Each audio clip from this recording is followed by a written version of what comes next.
Terus menjadi komitmen kami, urapi kami, supaya kami menjadi alat Tuhan. Dengan pengurapan-Mu, kami dipakai Tuhan membebaskan yang terbelenggu, menyembuhkan yang sakit, memulihkan yang terluka. Pakai kami Tuhan, dan kami percaya dengan pengurapan yang dari Roh Kudus-Mu, kami mampu melakukan itu. Terima kasih Tuhan, kami telah menikmati Tuhan di tengah ibadah penutup sidang majelis daerah hari ini. Dan kami percaya Tuhan masih rindu memberkati kami melalui kebenaran firman-Mu. Berfirman Tuhan, kami menyatakan firman-Mu adalah kehidupan kami. Berfirman Tuhan, firman-Mu adalah kekuatan kami. Berfirman Engkau buat kami, urapi hamba-Mu, pakai hamba-Mu. Setiap kata dan kalimat yang keluar dari mulutnya, di dalamnya hamba-Mu mohon ada perkenanan Tuhan, sehingga sama-sama kami diberkati dari kebenaran firman yang kami dengar. Terima kasih Bapa, terima kasih Tuhan Yesus, terima kasih Roh Kudus untuk pembelaan-Mu, untuk pengurapan-Mu dalam nama Yesus. Sama-sama kita berkata amin. Silakan duduk Bapak Ibu Saudara terkasih, pejabat Gereja Bethel Indonesia. Kita bersyukur Saudara, kita berterima kasih oleh anugerah dan cinta Tuhan, kita boleh menyelesaikan sidang majelis daerah umum hari ini. 2 hari telah selesai, dan hari ini Saudara kita mau tutup dengan ibadah penutup dengan satu tema yang masih sama, sehati menuntaskan amanat agung, dan untuk subtema kali ini menjadi pribadi unggul, bermental sehat yang memenangkan jiwa. Ini keren banget Saudara, keren banget. Kita ini harus menjadi pribadi yang unggul. Kemarin Pak Widyo di 2 sesi sudah menyampaikan, bukan integritas lagi yang kita omongin ya, karena integritas itu sudah menjadi fondasi di dalam pelayanan kita, betul? Ya, integritas itu sudah menjadi fondasi. Sekarang kita mau menumbuhkan Saudara pelayanan kita, menumbuhkan diri kita di dalam pribadi yang unggul, bermental sehat. Ya, slide-nya boleh berjalan. Di dalam Efesus dikatakan Saudara, kita boleh baca ya, hamba-hamba Tuhan saya ajak membacanya bersama-sama dalam hitungan yang kedua. 1, 2. Karena kita ini buatan Allah, diciptakan dalam Kristus Yesus untuk melakukan pekerjaan baik. Dia mau supaya kita hidup di dalamnya. Karena kita ini buatan Allah, diciptakan dalam Kristus Yesus. Untuk apa kita dibuat oleh Tuhan? Untuk apa kita diciptakan dalam Kristus Yesus? Dikatakan di sini untuk melakukan, katakan pekerjaan baik. Lebih mantap, katakan pekerjaan baik. Pekerjaan baik. Iya, kita diciptakan oleh Allah, dibuat oleh Tuhan di dalam Kristus Yesus untuk melakukan pekerjaan baik yang dipersiapkan Allah sebelumnya. Dia mau supaya kita hidup di dalamnya. Panggilan kita ini luar biasa Saudara, untuk melakukan pekerjaan baik. Saya sangat terberkati dengan beberapa kalimat dari Pak Kiki kemarin. Ayo usulkan banyak hal yang tujuannya untuk membangun. Usulkan banyak hal untuk kemajuan Gereja Bethel Indonesia. Begitu Saudara. Dan ini sesuai dengan firman. Kita ini diciptakan di dalam Kristus Yesus untuk melakukan pekerjaan baik. Siapa yang siap untuk masuk dalam proyek Kristus? Melakukan pekerjaan baik. Iya Saudara, banyak materi, sesi-sesi, pembekalan yang kita sudah terima. Inilah tujuan Allah dalam hidup kita. Kita diciptakan untuk melakukan pekerjaan baik. Slide berikutnya dikatakan, setiap orang percaya dipanggil bukan hanya bertumbuh secara rohani yang saya bilang tadi, udah nggak berbicara integritas lagi. Bukan nggak boleh saudara, tapi kita harus lebih dari membicarakan hanya integritas. Jadi di sini setiap orang percaya dipanggil bukan hanya untuk bertumbuh secara rohani, tetapi juga menjadi pribadi yang unggul dan sehat secara mental. Wow. Dari saya terpilih 2 tahun yang lalu, yang terbersit di pikiran saya di Gereja Bethel Indonesia yang ada di BPD Banten. Ayolah kita sama-sama ya menyatakan diri bahwa kalau kita berkata selama ini kami gereja kurang kuat, kurang oke, stoplah itu. Karena kita dipanggil menjadi satu kesatuan, yaitu tubuh Kristus. Kalau kita sadar penuh bahwa kita ini tubuh Kristus, kita tidak akan ribut lagi bahwa kita ada diciptakan menjadi kaki. Kaki agak gede ya dibanding kelingking. Tapi saudara, kira-kira kaki dan kelingking ini fungsinya sama apa enggak? Tentu tidak. Tapi bisa nggak difungsikan semuanya? Yes. Jadi tubuh Kristus itu yang sedang, yang kurang gede, yang kecil, yang besar, kalau sama-sama berfungsi, kita sedang menggenapi panggilan Allah. Ya saudara, kita menjadi pribadi yang mengerti panggilan Tuhan. Dan dikatakan di sini kita dipanggil bukan cuma untuk bertumbuh secara rohani, tetapi kita ini juga harus menjadi pribadi yang unggul dan sehat secara mental. Kesehatan mental ini dimulai dari pemahaman yang benar bahwa Tuhanlah yang memanggil, Tuhan yang menyertai, dan Dia yang akan membela kita. Ini harus yakin dulu bahwa Tuhan memanggil kita. Jangan begitu ada persoalan, saya benar nggak ya dipanggil jadi gembala? Saya benar nggak ya dipanggil jadi pejabat Gereja Bethel Indonesia? Jangan-jangan waktu itu berhenti saudara. Kalau kita semua ada di sini hari ini, itu karena panggilan Tuhan untuk melakukan pekerjaan yang baik itu. Itu sebabnya saudara, waktu kita memahami itu, saya percaya Tuhan akan terus menolong kita dengan proses-proses yang terus kita hadapi saudara. Sepanjang perjalanan ini kita akan menjadi pribadi-pribadi yang unggul dan bermental sehat. Selanjutnya, dengan mental yang sehat, selanjutnya kita akan mampu menjadi berkat dan menjadi penuai jiwa. Amin. Kira-kira benar nggak pernyataan ini? Ya. Saya tanya Bapak Ibu, kira-kira benar nggak pernyataan ini? Amin. Benar. Dengan mental yang sehat, kita akan menjadi berkat. Saudara, kalau kita bermental sehat, contoh sederhana, kalau saya sedang bercerita kepada seseorang, Bapak A itu hebat loh, dipakai oleh Tuhan. Saya sedang bercerita ke teman saya, kalau dia mentalnya sehat, yes, dia dipakai Tuhan dengan bagiannya, dengan panggilannya, dengan karunia-Nya, begitu. Tetapi kalau saya sedang bercerita kepada orang yang tidak sehat mentalnya, terganggu jiwanya, saya akan bercerita kalimat yang sama. Bapak itu hebat ya, dipakai Tuhan, dahsyat.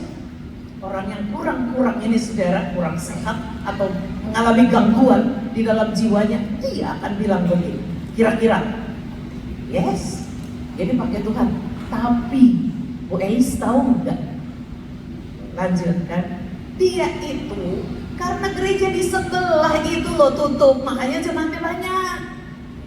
Lalu Bu Elis tahu nggak cara dia untuk menarik jemaat-jemaat orang dan lain sebagainya? Kira-kira bisa paham?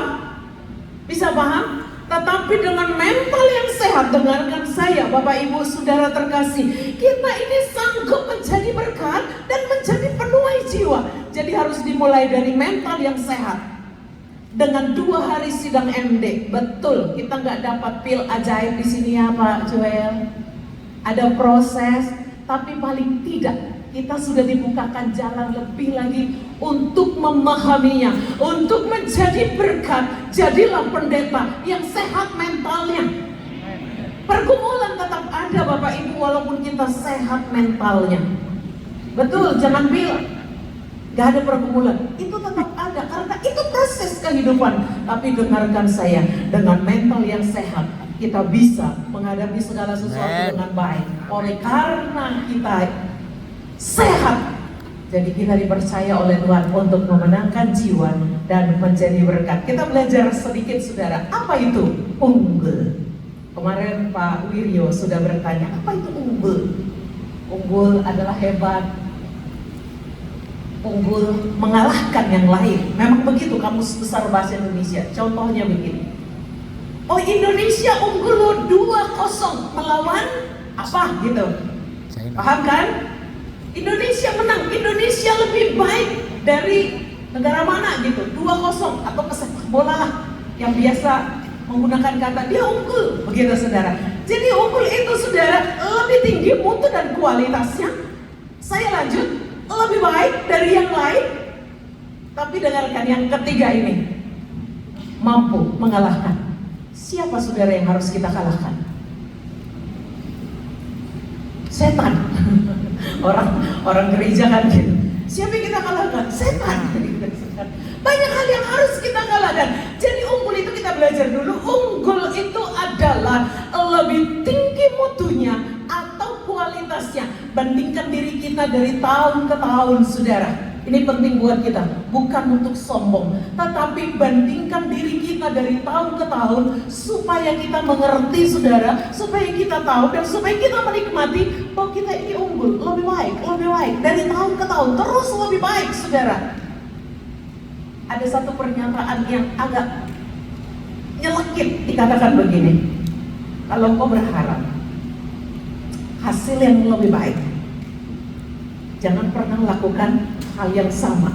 Sebab hanya orang gila, kata pernyataan ini, yang berharap yang lebih besar tapi masih melakukan perkara-perkara yang sama.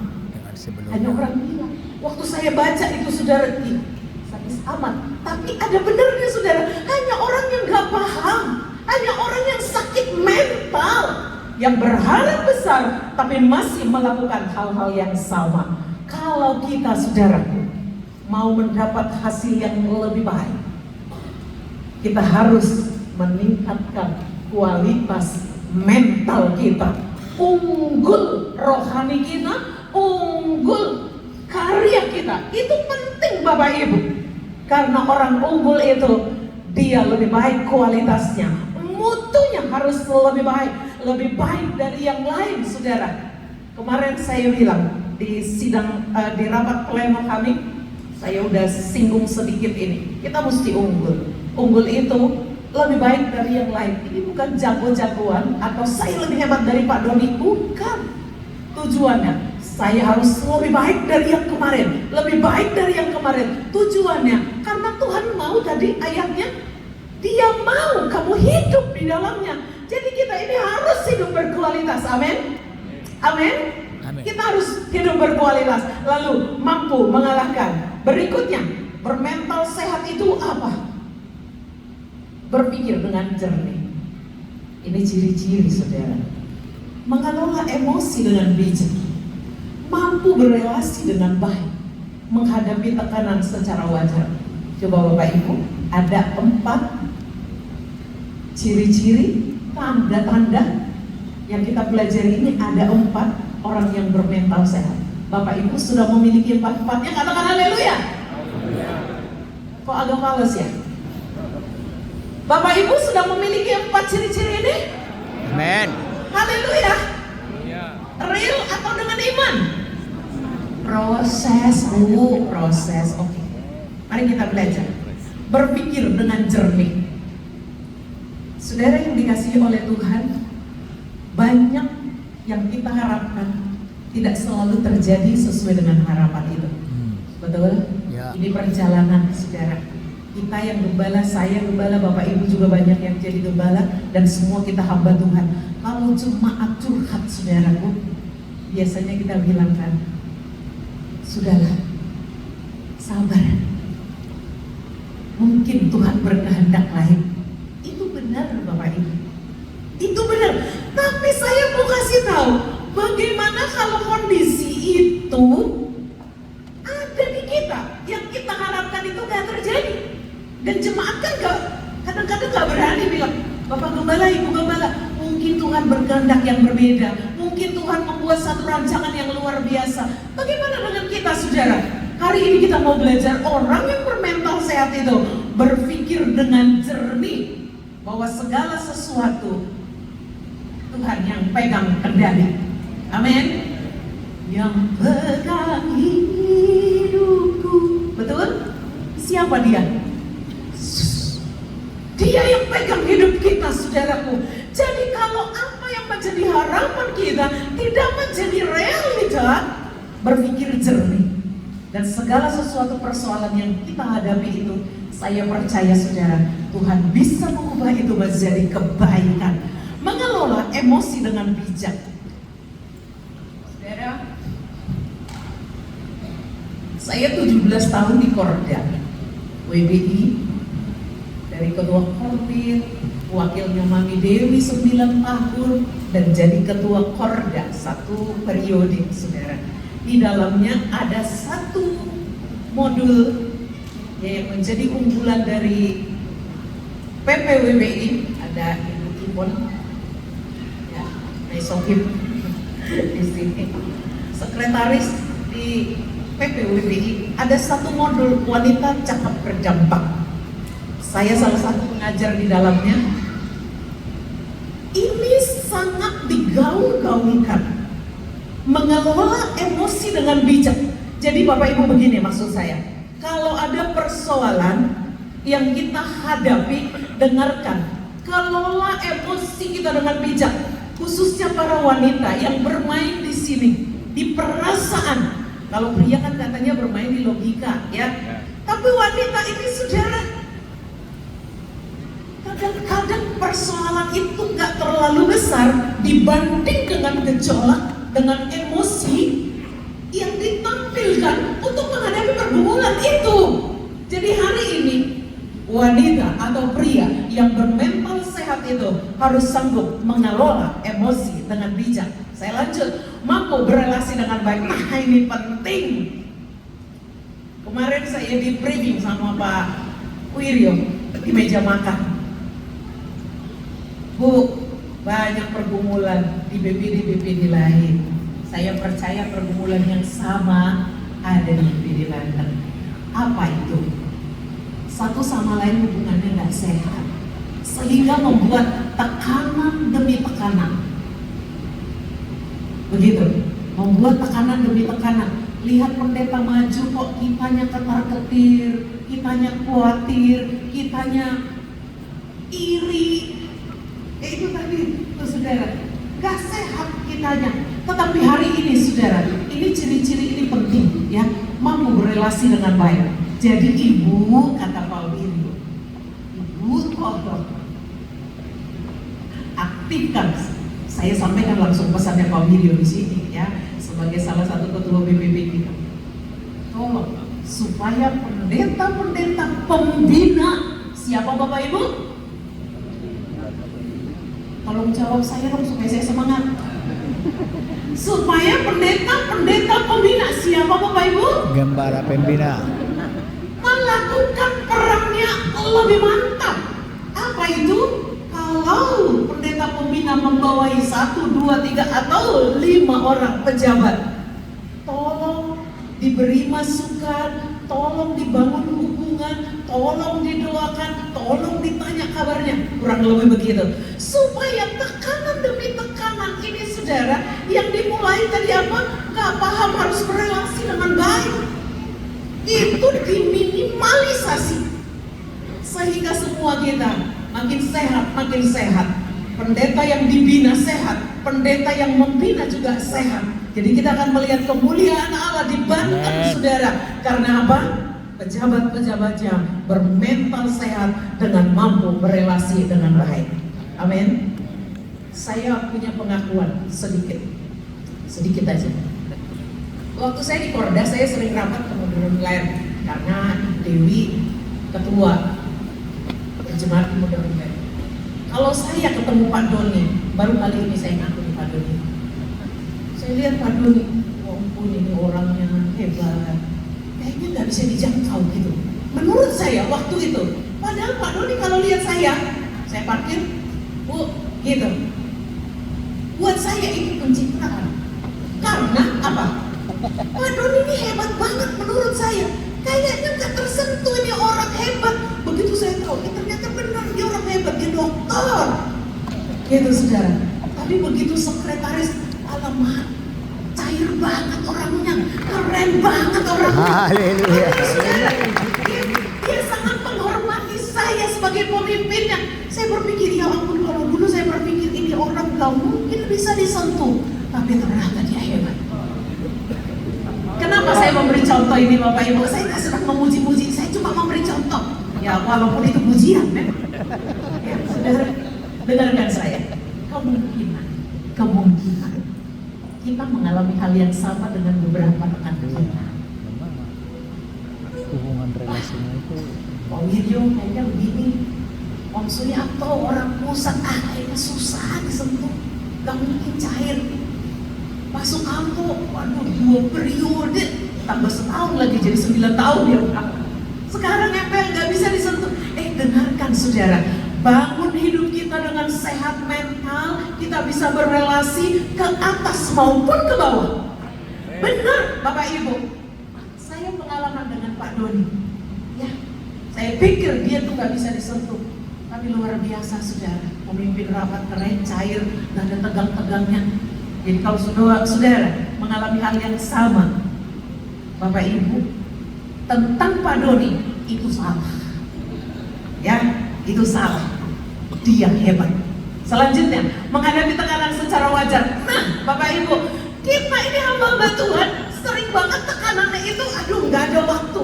Ya, tanpa memandang waktu, begitu saudara. Pagi sudah diteleponi dengan cerita yang dramanya pergumulan jemaat, sampai siang sampai malam, selanjutnya terus itu. Tapi dengarkan saudara, orang yang bermental sehat itu, bahasa anak muda sekarang, tidak lebay. Apa? Menganggap bahwa pergumulan, oh inilah akhir dari karir saya, inilah akhir dari hidup saya. Tidak Bapak Ibu, di tangan Tuhan bisa mengubah keburukan itu menjadi kebaikan. Dan kita akan melihat mujizat Allah yang hebat itu diberikan kepada kita. Apa itu tadi? Keburukan. Yusuf anak Yakub pernah bilang, kamu merekardakan keburukan, tapi Tuhan bisa mengubah itu menjadi kebaikan. Jadi pergumulan yang dihadapi oleh Yusuf itu saudara, menghantar dia untuk menjadi penguasa di Mesir, di mana dia dijual. Bukankah hal yang sama atau yang mirip atau yang sama saudara, Tuhan bisa kerjakan buat kita? Keburukan yang kita alami itu bukan akhir dari segalanya, tetapi itu bagian dari proses untuk membuat kita lebih unggul, lebih baik. Selanjutnya saudara, saya dikasih cuma 30 menit. Jadi percayalah, saya tidak lama. Slide berikutnya 2 Timotius pasal 1 ayat 7. Kita boleh baca bersama-sama. 2. Iya.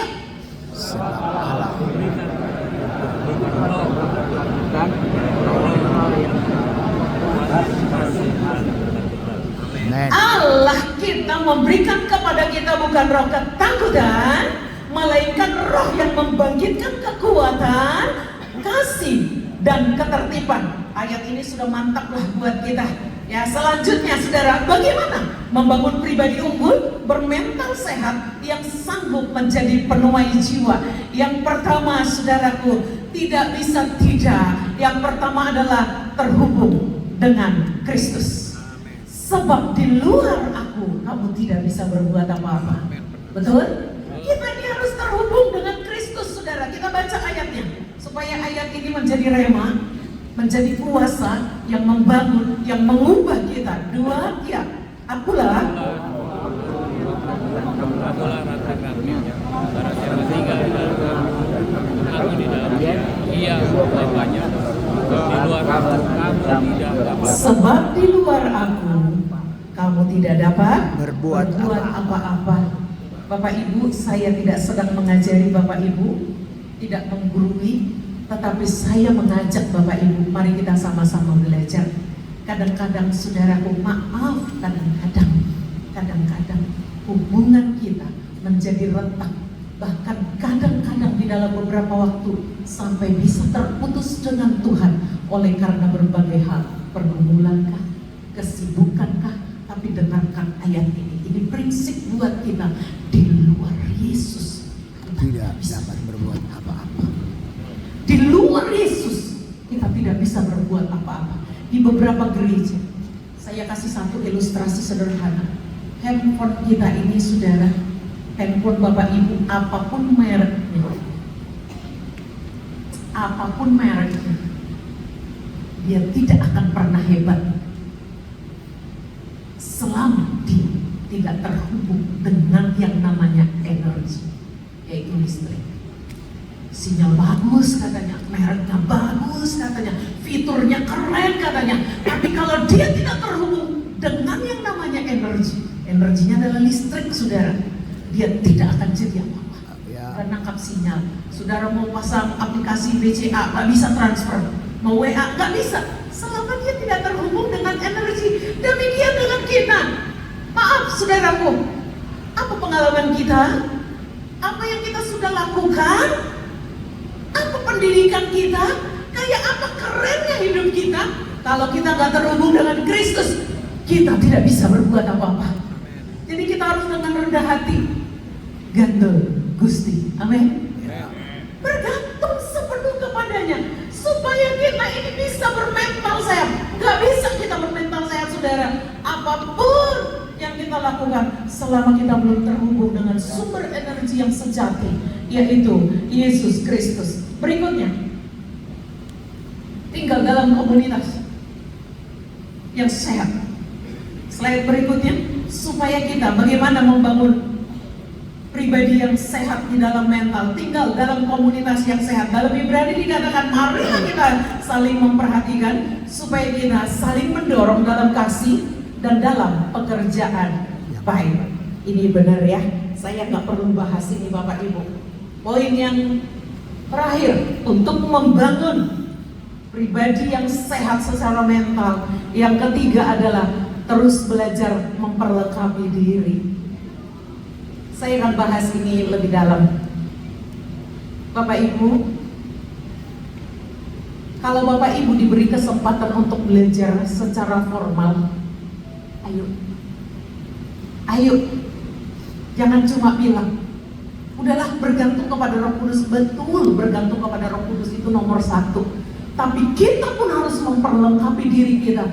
Kalau ada kesempatan belajar secara formal, belajar saudara. Karena itu memperluas kapabilitas kita, membuat kita memahami banyak ilmu.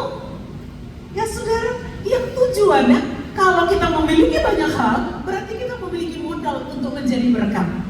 Saya teringat saudaraku, waktu saya dipilih oleh Bapak Ibu, ya dipilih waktu pemilihan itu di tempat ini juga. Ternyata ada satu syarat, yang itu syarat baru pertama, harus S1 gitu. Ya, harus S1. Ya saudaraku, lalu dilihat data saya, oh gue bisa pertumbuhannya oke, keluarga oke, gitu. Pendidikannya apa? S1 gitu saudara. Waktu itu saya lagi belajar di ABS 2 waktu itu ya, tapi belum selesai S1.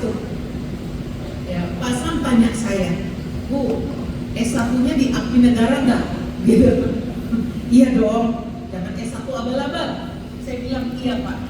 Dengarkan saudaraku, saya nggak pernah mempersiapkan diri untuk pekerjaan itu. Betul? Nggak, Bapak Ibu juga tahu semuanya itu. Tetapi dengarkan, waktu Tuhan mau membawa saya bekerja di BPD, seandainya saya, ini dengarkan, seandainya saya waktu itu nggak S1 saudara, berarti saya nggak ikut kan? Paham maksud saya? Ya. Paham nggak sih? Paham Bu, paham Bu. Semangat. Ayo kita belajar Bapak Ibu. Kalau ada kesempatan dan dengarkan saudara, untuk ambil S1 saya cerita ke Pak Doni. Pak Doni tahu nggak S1 saya lulusnya kapan? 5,5 tahun. Setelah 2 kali DO. Saya pertama di STTBI sama Pak Dongani almarhum. Balik ikut kuliah, saya dapat saudara. Tapi ada peraturan, 3 kali berturut-turut tidak mengikuti kuliah harus keluar. 3 kali saya beneran saudara. Kenapa? Saya udah janji Pak Dongani, bener. Yang ketiga ini saya nggak akan absen. Ada jemaat meninggal, harus dikubur. Saya berpikir ke BPD kuliah atau kubur jemaat. Begitu saudara, ke BPD. Karena saya sudah janji ke Pak Dongani, saya nggak akan absen. Tapi hari itu saya absen. Saya bela diri, Pak Dongani please, kan kita udah janji. Saya keluar. Ya, saya masuk Harpes saudara. Ya, semester 4 saya nggak bisa melakukan dengan aturan yang ada. Keluar lagi. DO lagi saudara.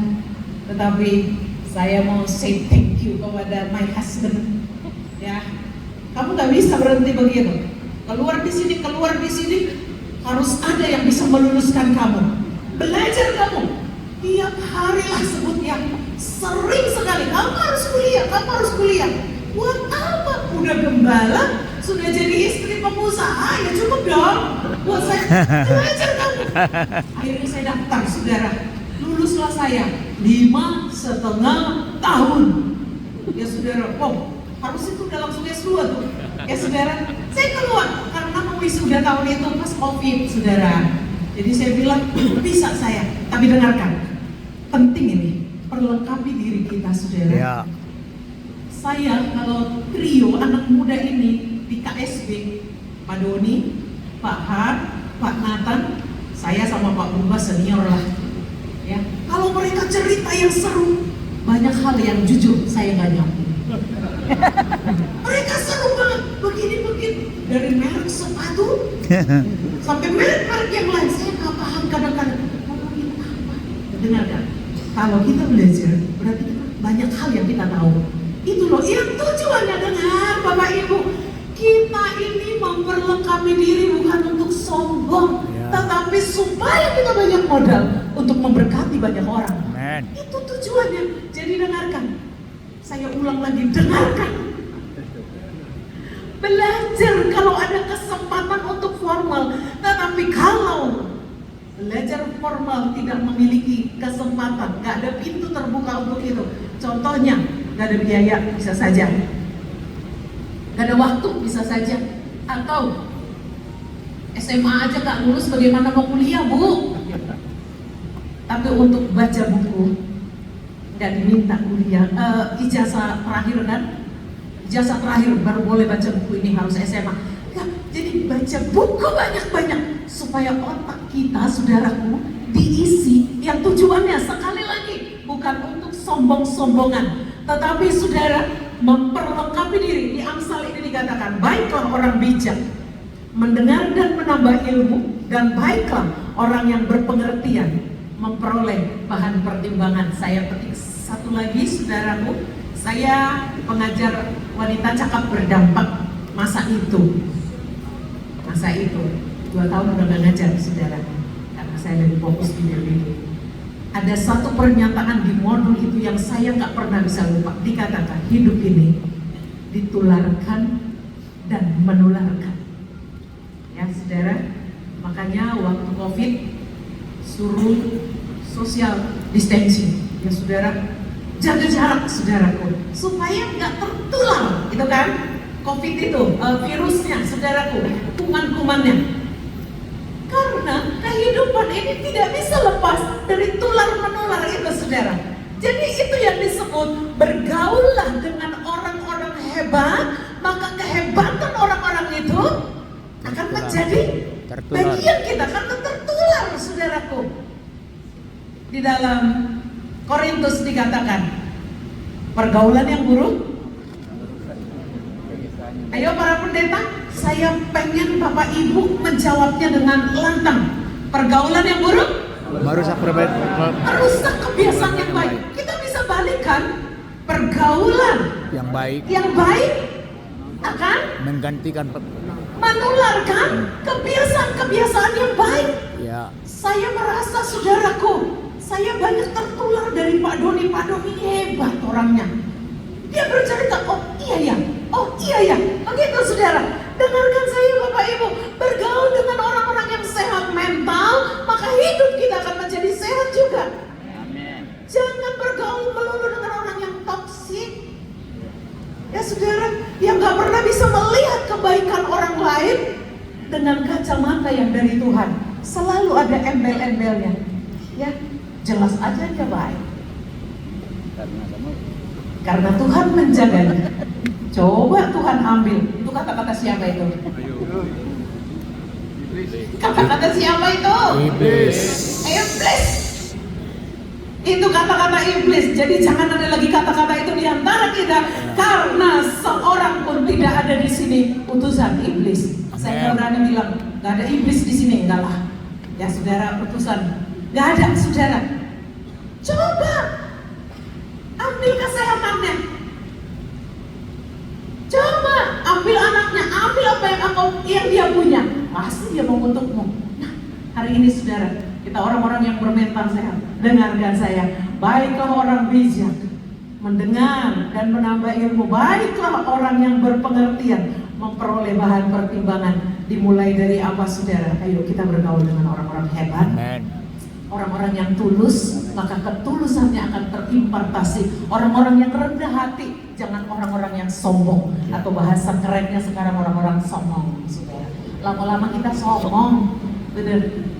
Salah satu contoh sederhana. Saya punya anak mudi. Dulu dia polos banget. Kerjalah dia di satu pekerjaan, nggak usah sebutkan saudara. Yang bahasa-bahasanya itu agak-agak aneh buat saya. Begitu dia kerja, paling 2-3 bulan udah lain bahasanya saudara. Apalah bahasa-bahasa sekarang saudara. Saya bilang, kamu kenapa jadi begini? Tiap hari di tempat pekerjaan bahasanya begitu. Pas di gereja, tiba-tiba dia bilang gini, wih mentong listrik. Apa mentong? Kayak gitu lah. Saya nggak usah tambah-tambahin lagi yang lain ya tentang bahasa ini. Karena apa? Tertular. Tertular. Kemarin saya memiliki tekanan di dalam pendidikan. Saya lagi sekolah sekarang. Tapi Pak Haryanto bilang ke saya, enggak Bu, semua orang sekolah juga ada tekanannya. Tapi saya banyak tugas. Enggak Bu, Ibu harus lulus. Kata Pak Haryanto, ya, saya ingat, Ibu harus lulus. Suami saya bilang lagi di rumah, gak bisa Mi, kasih contoh apa? Kamu anak-anak kamu lulus, kamu suruh harus lulus. Sekarang kamu mau mundur, kamu harus lulus. Pak Haryanto, Pak Andri bilang harus lulus. Benar. Ini motivasi, ini membuat kita kuat kan? Tapi coba Pak Andri bilang, suami saya, udahlah Mi, capek kamu. Wow, haleluya saya. Dan selesailah nasib pendidikan saya. Tetapi waktu Pak Andri bilang, lanjutin. Apa sih kamu kurang? Gitu. Uang dikasih untuk sekolah. Tinggal kamu bikin tugas. Kalau Pak Andri mungkin bisa bikin tugas, dibantuin juga kali. Ya saudara. Tapi intinya, dengar. Dapatkan orang-orang yang hebat, maka hidupmu akan hebat. Selanjutnya saudara. Ini poin penting buat kita, udah mau selesai. Slide berikutnya. Ini adalah value yang kita hidupi di BPD Banten. Ini tidak ada di Alkitab saudara, ya value ini. Tetapi petikan-petikannya tentu dari Alkitab. Apa itu value? Patuh. Ini value kita. Nilai-nilai yang kita hidupi di BPD Banten. Menjadi apa ya saudara, materi untuk kita berjalan. P-nya adalah pandai. Yang saya bilang tadi, belajar terus. Ada kesempatan kuliah lagi saudaraku, ya. Kalau tidak ada, belajar, baca buku, nonton YouTube saudara, buka handphonenya, jangan cuma Shopee yang dibuka, amin. Tapi yang lain yang memberikan kita ilmu. Yang kedua, antusias, jangan lemah saudara. Kita harus bersemangat, memiliki gairah. Yang ketiga, T-nya adalah tanggap, cepat mengetahui, peduli. Ya, saya sangat terberkati dengan kepemimpinan Pak Samuel Kusnari. Ya, dari muda sama-sama pelayanan, saudara. Ya, saya lihat beliau antusias di dalam pelayanan. Satu periode saya bersama-sama, saya ketua Korda, beliau ketua BBD waktu itu. Beliau punya satu prinsip, jangan ada yang lama, semua harus cepat. Seperti Pak Jokowi bilang, kerja gitu ya saudara. Itu saya dapat tularan, apa itu namanya? Tertular. Dapat impantasi, ya. Jadi kita tuh harus tanggap. Bapak Ibu dengarkan, saya pernah menunda untuk besuk seseorang, lalu tiba-tiba telepon dia, tante, mama sudah tidak ada. Wow. Penyesalan yang amat sangat. Penyesalan kemana? Gagal! Saya bilang. Dia udah bilang 2-3 hari yang lalu. Tapi karena kesibukan saya dan saya juga nggak tahu akan pulang memang. Tapi waktu telepon bilang, mama sudah tidak ada. Wow, saudara, dengar, jangan ada yang menunda-nunda. Karena penundaan itu, saudaraku, membuat tugas kita makin banyak dan stres menumpuk. Jangan tunda-tunda. Saya sudah melakukannya di dalam perkuliahan saat ini. Begitu dosen kasih kerjaan, tugas, karena besok ada tugas lagi kan. Usahakan beres. Jadi saya sangat berbeda perkuliahan kali ini, saudara, dibanding waktu saya S2. S2 itu stres. Apalagi kalau dosen bilang gitu, sebelum jam 00 hari ini tugas sudah kumpul. Itu kan dosen suka begitu ya Pak Doni. Kenapa ya Pak Doni? Teman-teman dosenmu itu. Saudara, itu membuat saya gila. Hari ini saudara, saya siasati, begitu dosen kasih tugas, saya kerjakan sedapat mungkin. Jadi nggak stres, tanggap, cepat mengetahui dan peduli. Punya apa? Bergerak hanya karena urapan.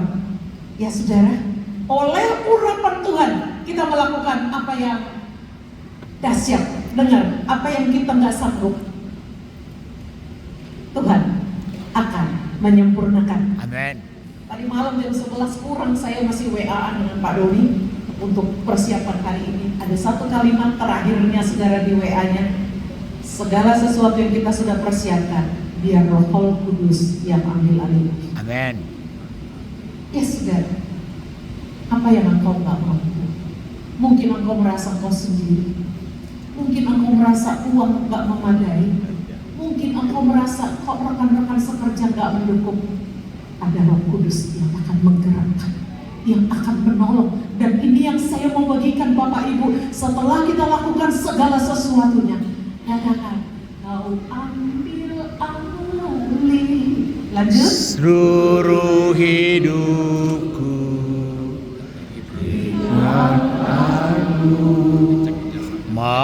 menyembah. Saudara, saya memahami keterbatasan diri saya. Dan ini yang menjadi andalan di dalam hidup saya. Berkeluarga, melayani, hidup dalam organisasi. Begitu saya udah gak mampu, saya lari ke pojok sana, saya katakan, kau ambil alih. Roh Kudus tolong saya. Dan saya melihat mujizat demi mujizat. Yang terakhir saudara, harmoni. Ya harus bisa berelasi.